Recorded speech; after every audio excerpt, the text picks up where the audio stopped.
नमस्कार दोस्तों, स्वागत है आपके अपने YouTube channel let's talk for awareness में। मैं सीए मनोज कुमार हर बार की तरह फिर से एक नया विषय, नई चर्चा के साथ आपके सामने। दोस्तों, ये वीडियो स्पेसिफिकली टैक्सेशन से रिलेटेड है। वैसे भी अभी टैक्स फाइलिंग का सीजन चल रहा है। दोस्तों, यदि आप अपने रिटर्न फाइल करने के लिए आखिरी डेट तक इंतजार करते हैं तो ऐसा ना करें, क्योंकि आखिरी डेट में आप हड़बड़ी में रिटर्न भरेंगे जिसमें इनकरेक्ट इन्फॉर्मेशन डिक्लेयर करने का रिस्क ज़्यादा रहता है, जिससे नेगेटिव इम्पैक्ट पड़ सकता है आपके आउटकम ऑफ फाइलिंग रिटर्न पर। जहां एक तरफ सीबीडीटी ने रिटर्न फाइलिंग की ड्यू डेट्स को एक्सटेंड कर दिया है 2 महीने से, वहीं एसएससी टैक्स पेयर के सामने कुछ नई समस्याएं आ रही हैं। पहली समस्या तो नए पोर्टल की वजह से है जो सीबीडीटी ने इंट्रोड्यूस किया है। सेकेंडली, उन्होंने 7 नए फॉर्म इंट्रोड्यूस किए जिसकी वजह से एसएससी को थोड़े से डाउट है कि कौन सा फॉर्म उन पर एप्लीकेबल होगा, कब तक उन्हें रिटर्न फाइल करना है, ई फाइलिंग में किन किन चीज़ों का उन्हें ध्यान रखना पड़ेगा। दोस्तों, इस वीडियो में हम बात करने वाले हैं कि आईटीआर क्या होगा, क्या मुझे भी आईटीआर भरना है, इसे भरने की समय सीमा क्या होगी, आईटीआर किस फॉर्म में भरा जाएगा, कौन सा फॉर्म मुझ पर एप्लीकेबल होने वाला है, क्या आईटीआर के साथ में मुझे कोई और डॉक्यूमेंट भी एनेक्स करना है, मोड ऑफ फाइलिंग क्या होगा, और आखिरी में हम बात करेंगे कि ई फाइलिंग करते टाइम या आईटीआर भरते टाइम पे आप ये गलतियां ना करें।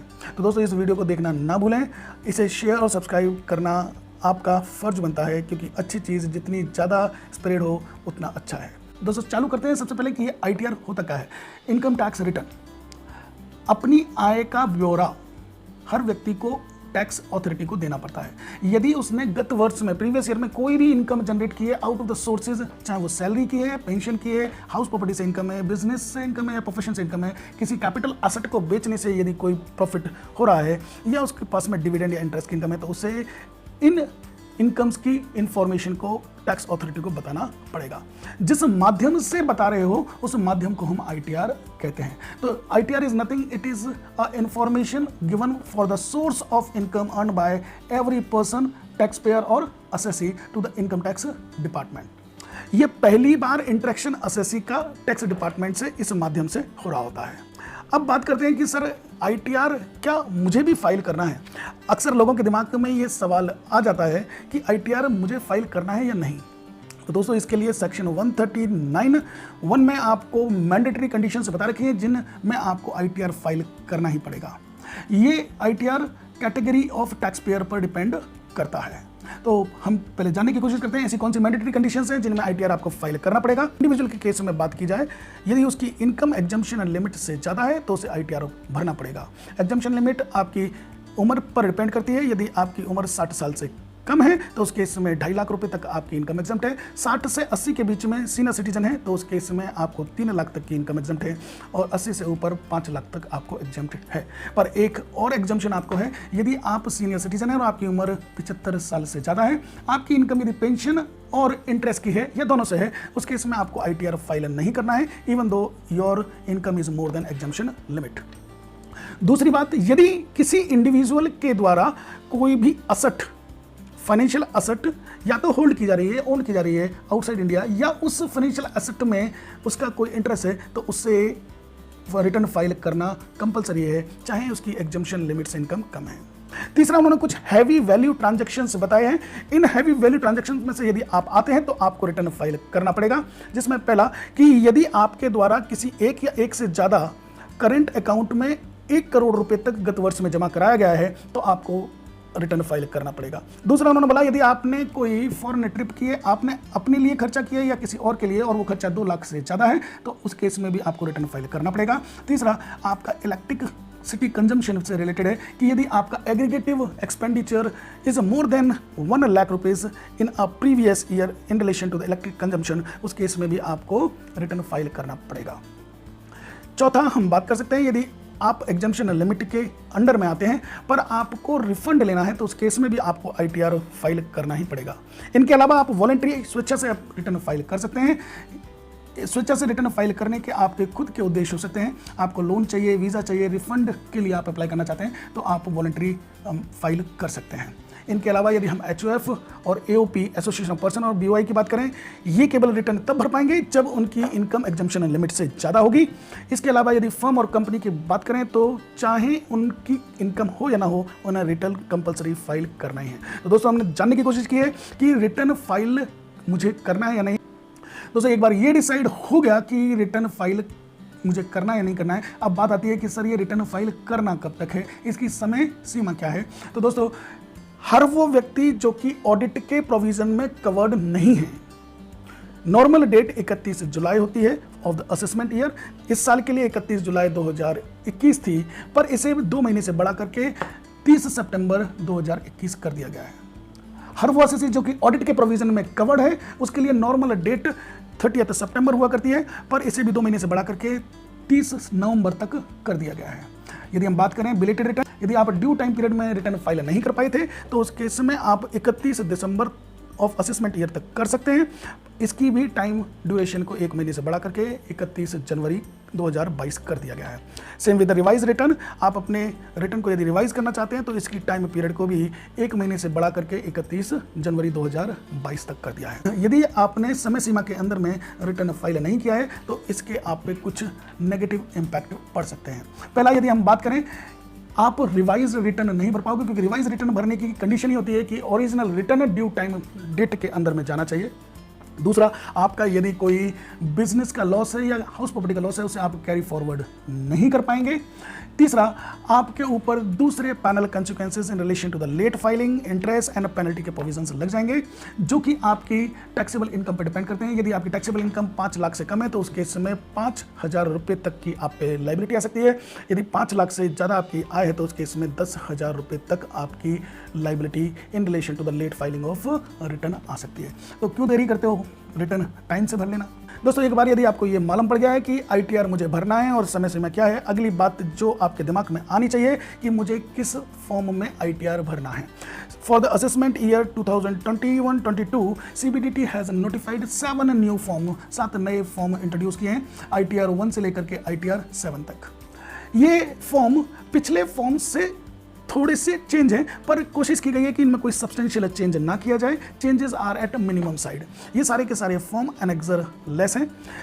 अभी फिलहाल इन फॉर्म्स में एक ऑप्शन आपको कंसेशनल न्यू टैक्स रेजिम को ऑप्ट करने का दे दिया गया है, पर इस ऑप्शन को आपको due date of filing return से पहले ऑप्ट करना पड़ेगा।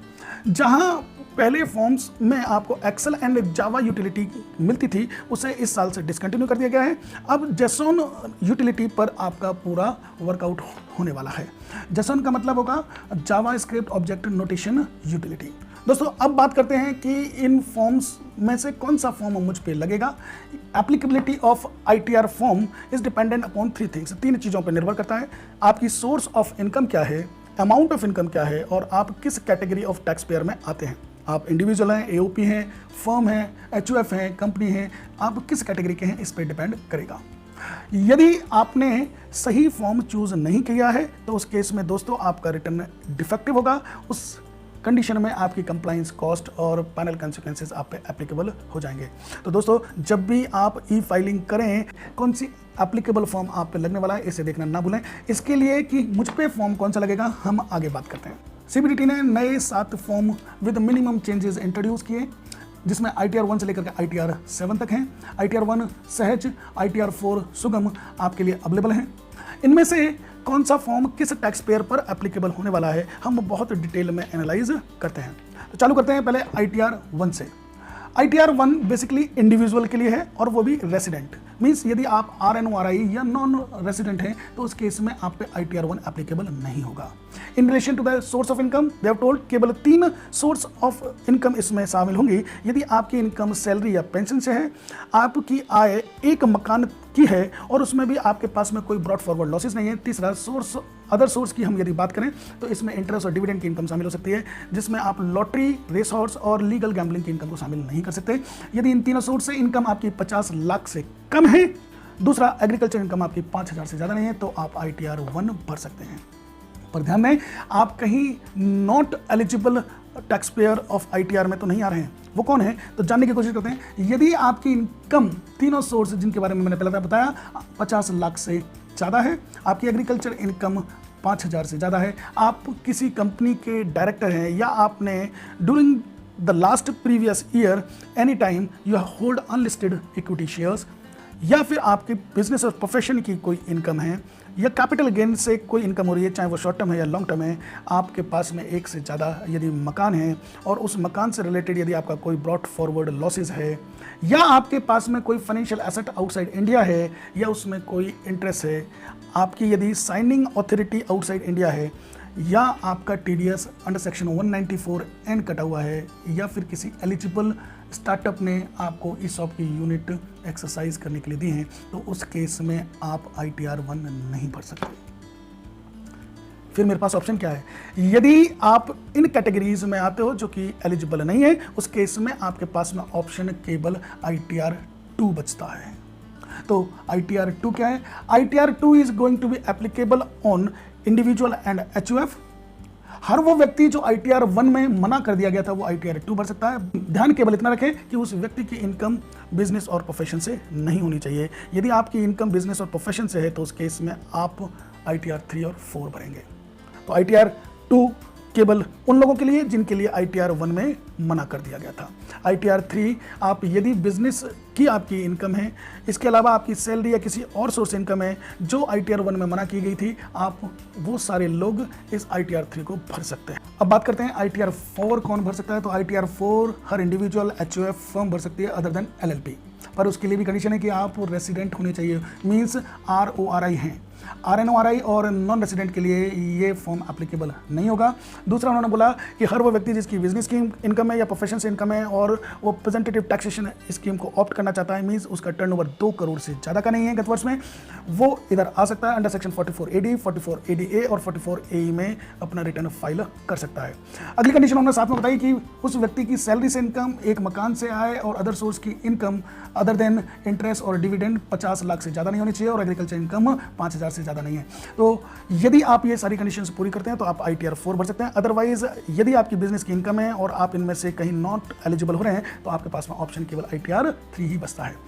ITR 4 कौन नहीं भर सकता? हर वो व्यक्ति जो किसी कंपनी में डायरेक्टर है या उसने गत वर्ष में किसी भी समय पे कोई भी अनलिस्टेड इक्विटी शेयर होल्ड कर रखे हैं, ही ओन्ड और have any interest in a financial asset outside India, signing authority outside India है, सेक्शन 194N में उसका TDS कटा है, ESOP में यदि उसे किसी एलिजिबल स्टार्टअप से यूनिट्स मिली हैं, या हम बात करते हैं कि एक मकान से ज़्यादा की उसके पास में आय है, brought forward losses from house property है, कैपिटल गेन से यदि उसकी इनकम हो रही है तो उस केस में वो ITR 4 नहीं भर सकता, उसके पास में केवल ऑप्शन बचता है ITR 3।